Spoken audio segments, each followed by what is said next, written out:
An industrious community with majority of the residents blessed with the gifts of weaving.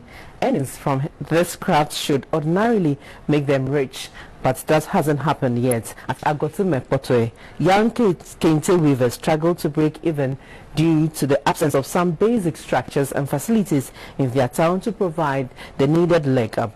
Beatrice Senadju has more. Akpokope in the Akpokope district in the Volta region is a Kente weaving area. Residents mainly farm, but approaching the community from Kwetoi, it is evident that the people are also avid Kente weavers. Every household in the town has a mini Kente weaving hub. They are up and ready for business immediately the cock crows.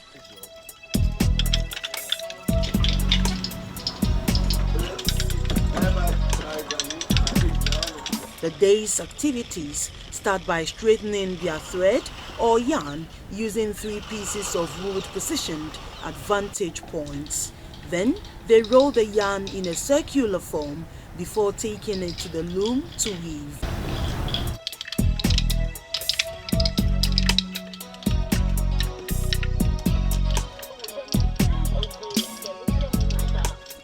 Philip Mensah is 38 and has been weaving Kente for the past 20 years. It takes him 2 weeks or even a month to finish a full piece of Kente. A yarn, ball base, loom, a shuttle, oni stone, and a few others are his materials. He takes us through the process. You will let the background, then you fix it inside the night and everything. Then you spin the yarns on the ball base. Then you start weaving. First, you make the edges. You take about measurement. It's a female one, there's a measurement for the female, and it's a male one, there's a measurement for it. And you make the edges, then you start the design. 20-year-old Ishmael Agidi is an SHS graduate. He tells me the Kente business was passed on to him by his grandfather. Agidi said proceeds from Kente weaving funded his education. The Kente business is very good business because through this business we are able to pay our school fees and many things. So my advice to my other youth out there is that they have to try hard and get back to the loom so that they can work hard for them to earn a better living. Agidi and friends weave at the mercy of the sun, and when it rains, everything comes to an abrupt halt. The government to somehow build a Kente craft village for us, like a small building which we can hide under and live comfortable whenever we are in the rainy season. All the weavers I spoke with in unison agreed that weaving Kente is a good business. Bismarck Fiagbe is 25 and has completed SHS. His plea is for government to extend the one district, one factory policy to Akpokope to create jobs in many communities. It will make more people to enter into it because some people they think because there's no market around, they don't feel like doing it because after when you finish it will be in the house or be in your room. You don't get anyone to sell it to. So I think when that factory finally landed in this area, I think it will help. At Akpokope, the women also actively weave. This is 30-year-old Perfect ADZAVOH. She is a mother of 2. Though a school dropout, she also weaves Kente to take care of her family. She shares the beginnings of her journey.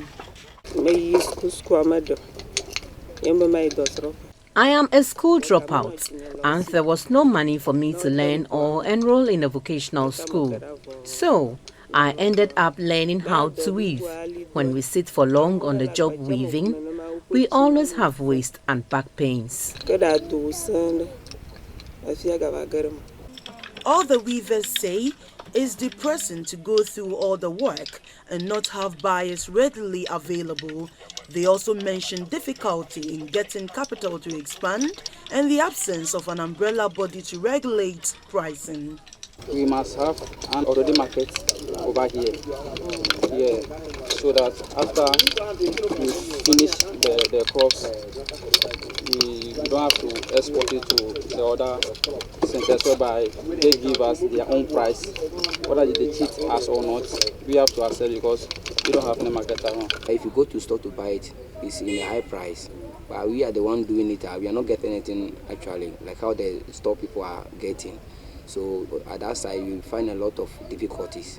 Sometimes when they send you their pattern for you to do it for them, you have to go to another town to download the image of the pattern, which makes it for you to deliver not on time.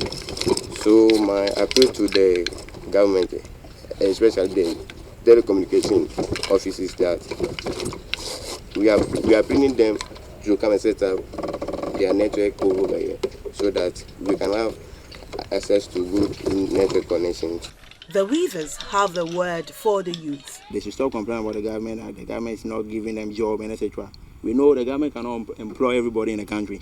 So God has blessed us that we are born into this community. Some other people find it difficult to get even what they can get or do something to get a living, but we are blessed to be in this community. At least they should come back to the loom and earn some good living. It's a profitable work or business that everybody is supposed to do, because lack of unemployment and lack of jobs in our area here is the work that the youth actually do to help themselves in case of education and feeding themselves.